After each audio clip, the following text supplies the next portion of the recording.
कि ये जो डील हुई है इस सिनेरियो के बीच इसके मायने क्या हैं। हमारे साथ मेहमान जुड़ गए हैं, तारुफ आपका करवा देते हैं, परिचय आपसे करवा देते हैं। हमारे साथ रक्षा विशेषज्ञ दर्शन सिंह ढिल्लो साहब जुड़ गए हैं। सर, आपका बहुत बहुत स्वागत है इस चर्चा में जुड़ने के लिए। हमारे साथ सामरिक मामलों के जानकार शंभू भद्रा जी भी जुड़ गए हैं। सर, आपका भी बहुत बहुत स्वागत है MH1 न्यूज पर। दर्शन सिंह ढिल्लो जी, चर्चा की शुरुआत में आपसे करना चाहूंगा, ये जो क्रूशियल सिनेरियो बना हुआ है और इसी बीच राफेल डील करता है भारत, इसके मायने क्या है? सरल शब्दों में हमारे व्यूअर्स को, हमारे दर्शकों को सबसे पहले आप ये समझाइए। इस समय जो ये डील हुई है, इसके सबसे बड़ा तो एक मैसेज जो जाता है पाकिस्तान को कि भारत अपनी कैपेबिलिटीज को अपग्रेड कर रहा है और उसके वर्ल्ड में अच्छे रिलेशन है, अच्छी उसको टेक्नोलॉजी वर्ल्ड में मिल रही है। तो ये तो एक मैसेज है। दूसरा, इम्पैक्ट फिलहाल नहीं है पर लॉन्ग टर्म एक डेटरेंस है, क्योंकि पहला एयरक्राफ्ट 28 में आ रहा है। इसके साथ जो आज ये है कि हमने जो पहले ग्राउंड पे काम करने वाले एयरक्राफ्ट थे, जो ग्राउंड से हवा में थे, अब हमने वो कैपेबिलिटी समुद्र से ग्राउंड में और हवा में मार करने वाली अक्वायर कर ली है। क्योंकि 22 जो वर्जन है इनके, M वर्जन जो है मरीन वर्जन है, वो एयरक्राफ्ट से टेकअप कर सकते हैं और न्यूक्लियर कैपेबल है।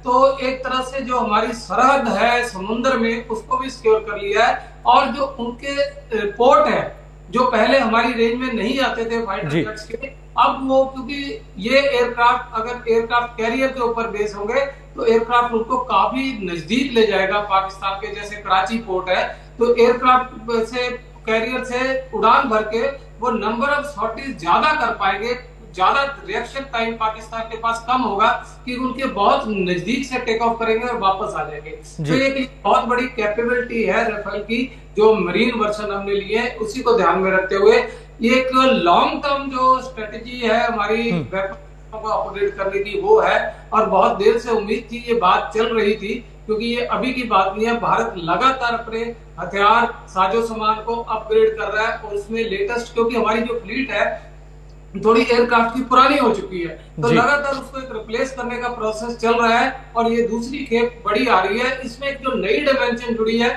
वो ये है कि हमने अभी समुद्र में जो इस कैपेबिलिटी को एस्टेब्लिश कर लिया है। एयरक्राफ्ट कैरियर से भी न्यूक्लियर मिसाइल दागने में हम सक्षम हो जाएंगे इनके आने के बाद। बिल्कुल बिल्कुल, ये बहुत बहुत बड़ी बात है। और कहीं ना कहीं डिफेंस सेक्टर में जो भारत की ग्रोथ स्टोरी है, उसको स्वाभाविक है कि पाकिस्तान भी बहुत बारीकी से देख रहा है। वो पाकिस्तान जो कहीं ना कहीं दोनों हाथ फैला रहा है सभी देशों के सामने कि पैसा डाल दो, भीख दे दो, लेकिन उसका साथ कोई नहीं दे रहा।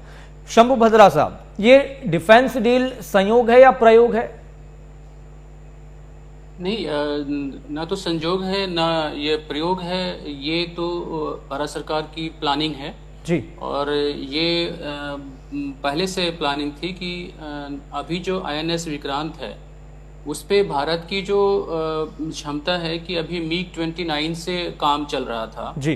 तो अभी कुछ साल पहले ही इस मामले में बैठक हुई कि भारत सरकार की तरफ से कहा गया, सेना की तरफ से कहा गया कि जो MiG-29 है उसका जो हैंडलिंग है वो थोड़ा सा अभी थोड़ा पुराना हो गया है टेक्नोलॉजी वाइज भी, और उसकी हैंडलिंग थोड़ा सा आसानी से नहीं हो पाती है, उसके पार्ट पुर्जे और तमाम चीज़ें।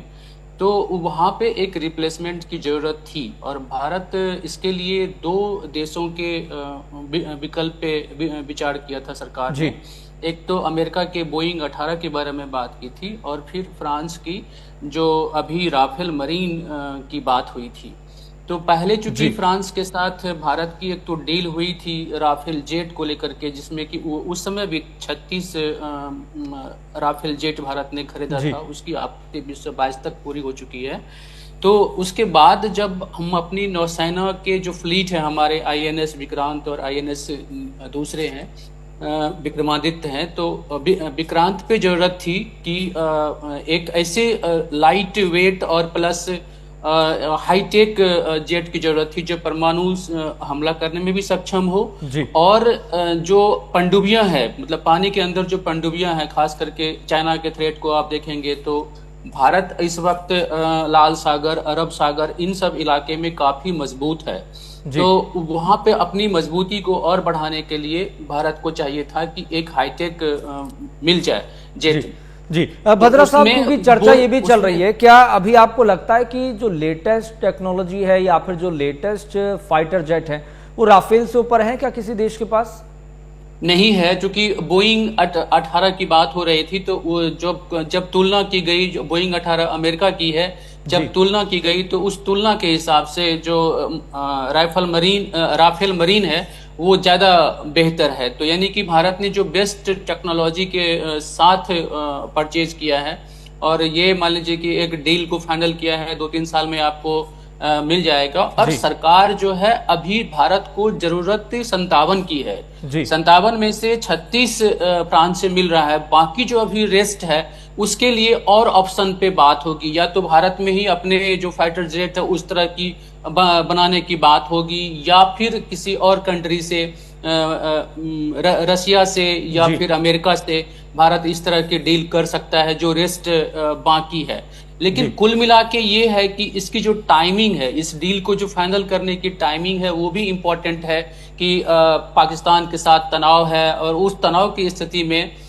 भारत ने पहले 2 काम किया है कि एक बार सर्जिकल स्ट्राइक किया है थल सेना के थ्रू, दूसरे बार एयर स्ट्राइक किया है। तो अब ये लग रहा है कि भारत जो अपना नौसैनिक है, नौसेना रूट है, उस रूट को मजबूत करके पाकिस्तान को एक तरह से इन फ्यूचर में घेरने की कोशिश करेगा। क्योंकि आपको याद होगा कि हूती जो बार बार समुद्र में हमला करता है, उसमें भारत ही नहीं दूसरे देशों के जहाजों का भी हमला करता है।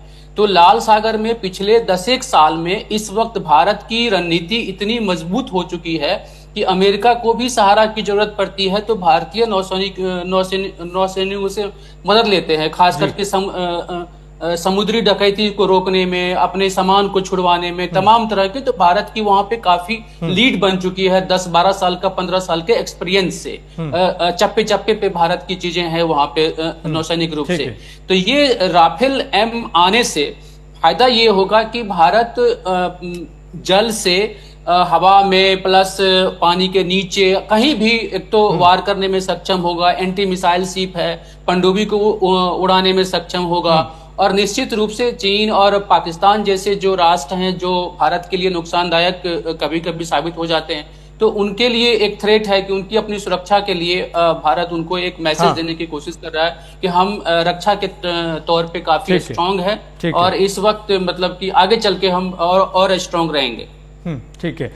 ढिल्लों साहब, आपसे सवाल यहाँ पर यह है कि पाकिस्तान के पास राफेल की टक्कर का क्या है, कौन सा फाइटर जेट है? भाई वो तो F-19 का जिक्र बहुत करता है। देखिए, पाकिस्तान के पास टेक्नोलॉजी की कमी नहीं है, हमेशा से रही है।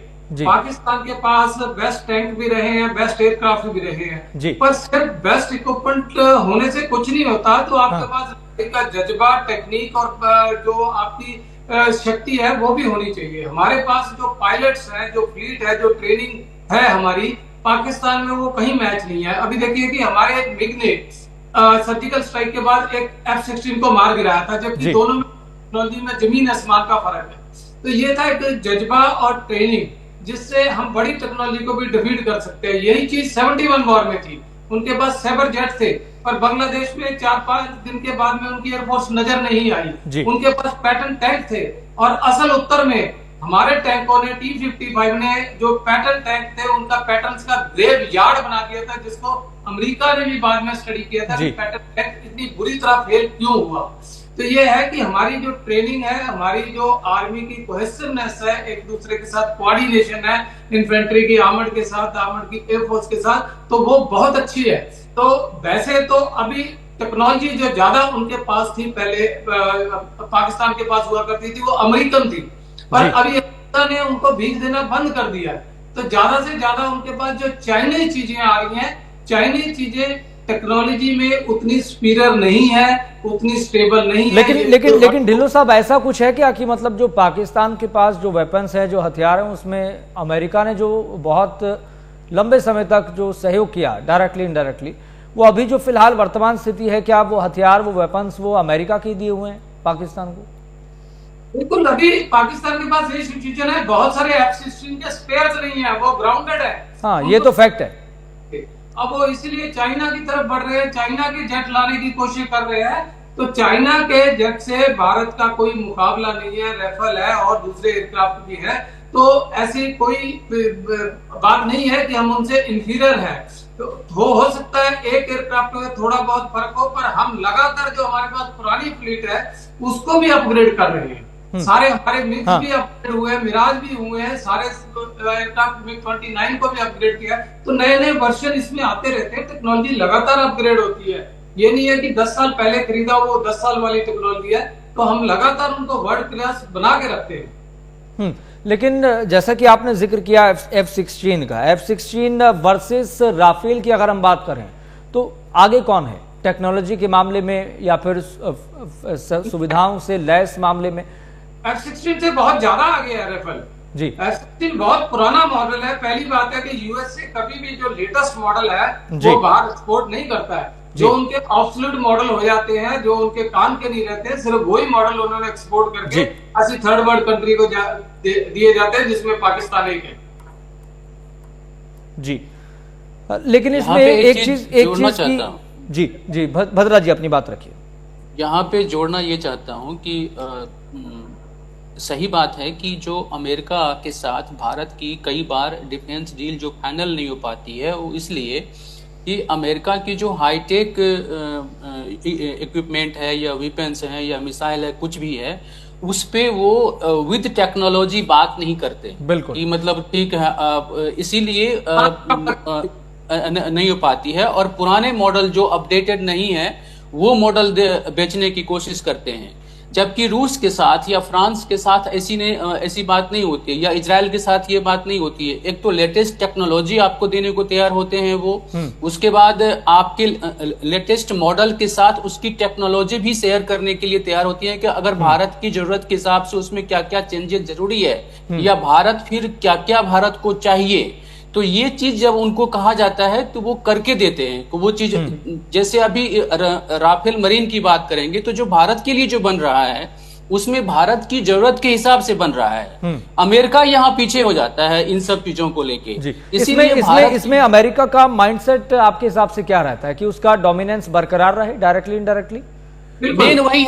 मेन वही है कि उनका रहता है कि मेरी जो हाईटेक टेक्नोलॉजी है वो बाहर ना जाए और मैं सुपर लीड करूं। लेकिन होता ये है कि आप एडवांस बनाते हैं लेकिन दूसरे कंट्री भी इस लाइन में काम कर रहे होते हैं। और भारत को ही अगर एग्जाम्पल के तौर पे रशिया को देखेंगे, फ्रांस को देखेंगे, तो अमेरिकन डिफेंस से उपकरण से ज्यादा बेटर चीजें बना रहे हैं, दूसरे को दे भी रहे हैं। और भारत ने भी सीखा है कि दूसरों से लेने के बाद अपने इंडिजीनियस कैसे डेवलप किया जाए। तो भारत ने तेजस डेवलप करके दिखाया जो दुनिया में टॉप, मतलब अगर राफेल टॉप है तो तेजस भी कहीं कम नहीं है। मतलब उस तरह से अगर आप देखेंगे तो एक हाईटेक बना करके दुनिया के सामने पेश भी किया है।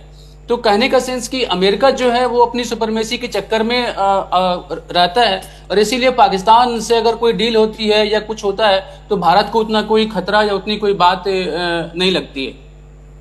ये बहुत महत्वपूर्ण बात आपने कही है। ढिल्लों साहब, यहाँ पर एक और चीज़ है जिसका मैं जिक्र कर रहा था, जिसका जिक्र कहीं ना कहीं भद्रा साहब ने भी किया है, टेक्नोलॉजी शेयरिंग। तो क्या अभी जो डील हुई है इसमें कोई ऐसा प्रोविजन दिखाई देता है कि टेक्नोलॉजी भी शेयर हो? देखिए, एज ए पॉलिसी भारत ने जितनी भी डिफेंस डील करी है उन सब में ट्रांसफर ऑफ टेक्नोलॉजी एक मेन क्लॉज रहता है कि ताकि हम उस इक्विपमेंट को फेजेस में यहाँ बनाना शुरू करेंगे और अल्टीमेटली वो चीज सारी यहाँ मैन्युफैक्चर होगी। चाहे वो मिग हो, चाहे वो कोई भी चीज हो, जो पहले भी एयरक्राफ्ट आए हैं, जैगुआर भी हो, ये सब कुछ चीजें हमारा ट्रांसफर और टेक्नोलॉजी एक बेसिक मुद्दा होता है किसी भी कंट्री से डील करने का, कि आप हमें ट्रांसफर ऑफ टेक्नोलॉजी देंगे तभी हम उस चीज को खरीदते हैं। तो जाहिर तौर पे इसमें भी रेफर में वही है, इसमें भी जो पहले वाला था उसका भी मेंटेनेंस कॉन्ट्रैक्ट वगैरह यहाँ हुए, जो उसकी ओवरहॉलिंग होगी, सब कुछ होगा, तो यहीं पे सारा कुछ होगा। तो ये तो हमारी एक बेसिक रिक्वायरमेंट है, GSQR जैसे कहते हैं, उसमें होते हैं कि हर इक्विपमेंट में जो हम चाहे बॉम्ब डिस्पोजल का हो, किसी और का हो, टैंक हो, गन हो, राइफल हो, कि ट्रांसफर ऑफ टेक्नोलॉजी हम साथ में चाहते हैं उसके, और ये चीज बाइंडिंग होती है। लेकिन अब एक सिनेरियो हम क्रिएट करने की कोशिश करते हैं। मान लीजिए कि इस सूरत हाल में पाकिस्तान भी ये कोशिश करता है कि वो कोई डिफेंस डील करे, जैसा कि हम भी डिफेंस डील के जरिए एक तरह का मैसेज जरूर जाता है कि एक तो क्रूशियल सिचुएशन बनी हुई है, ऊपर से डिफेंस डील हो रही है, तो हमारे जो दुश्मन देश हैं वो हड़बड़ा जाते हैं, तिलमिला जाते हैं। अब मानकर ये चलते हैं कि पाकिस्तान भी इस सिनेरियो में कोई डिफेंस डील कर लेता है, मान लीजिए अमेरिका के साथ कर लेता है, और अमेरिका भी इस बात को लेकर राजी हो जाए, तो फिर भारत के पास क्या ऑप्शन है? नहीं है उसके लिए। वो एक पेपर डील चाहे वो चाइना के साथ जाए, अमेरिका के साथ करे, और उसमें ये होगा कि ये चीज हमें 2028 में आ जाएगी, 2027 में आ जाएगी। उनको पता है कि 27 तक जनता भूल जाएगी कि हुआ क्या था, पाकिस्तान कहाँ होगा, तो अकाउंटेबिलिटी नहीं होती है। पर ऐसा ऐलान जरूर था हर मिसाइल के बाद, हमारी मिसाइल के बाद उन्होंने कहा कि हमने भी ये मिसाइल डेवलप कर ली, जबकि उनका डाटा थोड़ा बहुत चोरी करके कहीं से असेंबल करके कोई फालतू का ट्रायल किया होता है। वो मिसाइलें कभी बनी नहीं है, जितनी आई है 100% चाइना से आई है।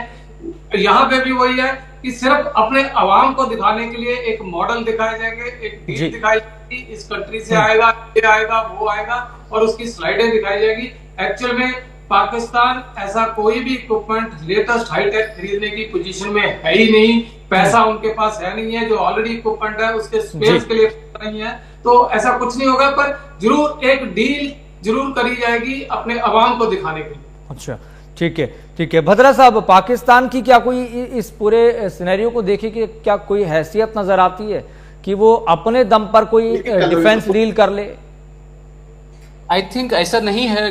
पाकिस्तान की दो तरह से चीजें हैं। एक तो इकोनॉमी ऐसी नहीं है कि आप कोई हैवी डील कर सके। दूसरा, वो दूसरे कंट्री जैसे चीन के साथ ही उनकी डील होती है या अमेरिका के साथ ही डील होती है, तो दोनों ही कंट्री उस पर रिलायबल नहीं है, उसके भरोसा नहीं है कि इसको अगर हम हाईटेक दे देंगे तो उसका मिसयूज करेगा, क्या करेगा। क्योंकि चाइना को और अमेरिका को देखेंगे तो दोनों का बहुत बड़ा स्टेक इंडिया के साथ। चाइना का जो डील है, आप देखिए कि डील के मामले में चाइना का व्यापार घाटा चाइना के पक्ष में है। हम 100 अरब डॉलर चाइना से ज्यादा आयात कर रहे हैं। तो चाइना जितना भारत पे निर्भर है अपने ट्रेड को लेकर के, उतना वो अमेरिका ये पाकिस्तान पे नहीं निर्भर है। वही चीज अमेरिका के साथ है कि अमेरिका भारत पे जितना व्यापारिक रूप से निर्भर है उतना पाकिस्तान में नहीं है। तो दोनों ही कंट्री के लिए पाकिस्तान का उपयोग सिर्फ इतना है कि दक्षिण एशिया में उसको एक अड्डा, सैन्य अड्डा वहां मिला हो जहां से कि वो बाकी पश्चिम एशिया और खाड़ी देशों को कंट्रोल कर सके। और इसके लिए जितनी मदद की जरूरत पड़ती है वो थोड़ी बहुत पाकिस्तान को देते रहे, लेकिन कोई विश्वसनीय सामरिक पार्टनर या भारत के खिलाफ उसको खड़ा करना दोनों ही देशों के हित में नहीं है। और पाकिस्तान की मजबूरी ये है कि चीन और अमेरिका के सिवा तीसरा कोई देश नहीं है जो डिफेंस के मामले में उसकी मदद कर सके। रूस के पास वो जाना चाहेगा, लेकिन रूस अपने बड़े जो डिफेंस पार्टनर है इंडिया, उसके पैर में क्यों कुल्हाड़ी मारेगा? बाकी कंट्री के साथ वो जा नहीं सकते, कुछ भी कर सकते, कोई देश उसको देगा नहीं। और जिस तरह से आतंकवाद को लेके दुनिया में पाकिस्तान की छवि बनी है पिछले 10-20 सालों में, एक टेररिस्ट कंट्री के तौर पे लोग देखते हैं, तो कोई भी जो मैच्योर कंट्री है वो अपनी टेक्नोलॉजी, अपनी हाईटेक चीज देने में डरेगा, देगा नहीं। उसको उतना ही देगा जितना कि मतलब काम भी हो जाए, वो खुश भी हो जाए और काम वो डीपली स्ट्रेंथ ना बना पाए। तो ये स्थिति पाकिस्तान की है और इस समय में भारत हर तरह से एक कंफर्टेबल सिचुएशन में है। जी, ठीक है। ढिल्लो साहब, एक सवाल छोटा सा मैं पूछ रहा हूं आपसे, 10-20 सेकंड में आप जवाब देने की कोशिश कीजिएगा। मुझे पता है कि एक्सप्लेन बहुत ज़रूरी करना होता है, लेकिन संक्षिप्त में सवाल ये है कि इस सिनेरियो का फ़ायदा कुछ देश उठाते हैं और वो कहीं ना कहीं एक सौदागर के रूप में सामने आते हैं ताकि वो अपने अपने वेपन्स जो बनाए गए हैं वो ज़्यादा से ज़्यादा बेच सके। कई एग्जाम्पल हिस्ट्री में भी हैं, इतिहास में भी हैं। जी हाँ, बिल्कुल 100% सच बात है, क्योंकि थर्ड वर्ल्ड को वेपन बेचे इसलिए जाते हैं कि उनकी फैक्ट्रियां चलें, और थर्ड वर्ल्ड में लड़ाइयां इसलिए करवाई जाती हैं वो उनको पंप देके, फंडिंग देके, ताकि उनके इंडस्ट्री जो चले, उनके वेपन बिके। यही तो चीज होती है, यही तो व्यापार बड़े कंट्रीज का। बिल्कुल। चलिए, आप दोनों का बहुत बहुत शुक्रिया अपना कीमती समय देने के लिए, इस डिस्कशन में शामिल होने के लिए बहुत बहुत शुक्रिया।